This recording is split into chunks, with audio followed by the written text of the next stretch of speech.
கோபி அருகே உள்ள ஏலத்தரில் சீரான குடிநீர் கேட்டு பேரூராட்சி முன்பாக காலி குடங்களுடன் பெண்கள் சாலை மறியலில் ஈடுபட்டனர். தகவல் அறிந்து வந்த காவல்துறையினர் போராட்டத்தில் ஈடுபட்டவர்களிடம் பேச்சுவார்த்தை நடத்தி உரிய நடவடிக்கை எடுப்பதாக உறுதியளித்தனர். இதையடுத்து 3 மணி நேரத்திற்கு பின் போராட்டம் கைவிடப்பட்டது. அறுபடை வீடுகளில் முதற்படை வீடான திருப்பரங்குன்றம் அருள்மிகு சுப்பிரமணிய சுவாமி கோவிலில் பட்டாபிஷேகம் கோலாகலமாக நடைபெற்றது. விழாவில் பல்வேறு பகுதிகளிலிருந்து வந்திருந்த ஆயிரக்கணக்கான பக்தர்கள் கலந்து கொண்டு சுவாமி தரிசனம் செய்தனர். பட்டாபிஷேகத்தை தொடர்ந்து இன்று திருக்கல்யாண விழா நடைபெறுகிறது. நத்தம் மாரியம்மன் கோவில் திருவிழாவில் குழந்தையை கடத்திய கணவன் மனைவி கைது செய்யப்பட்டனர்.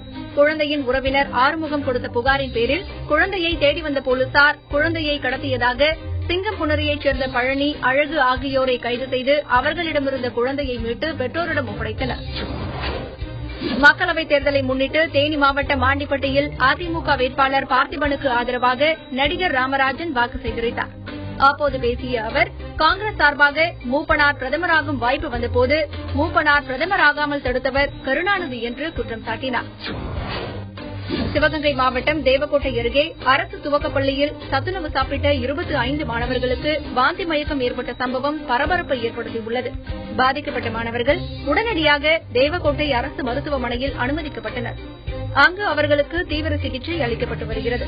தகவல் அறிந்து மருத்துவமனை வளாகத்தில் மாணவர்களின் பெற்றோர்கள் குவிந்ததால் பரபரப்பு ஏற்பட்டது. மதுரை மேலூர் 4 வழிச்சாலையில் லாரி மற்றும் கார் ஒன்று ஓட்டுநர் கட்டுப்பாட்டை மீறி தடுப்புச்சுவர் மீது மோதி விபத்துக்குள்ளானது.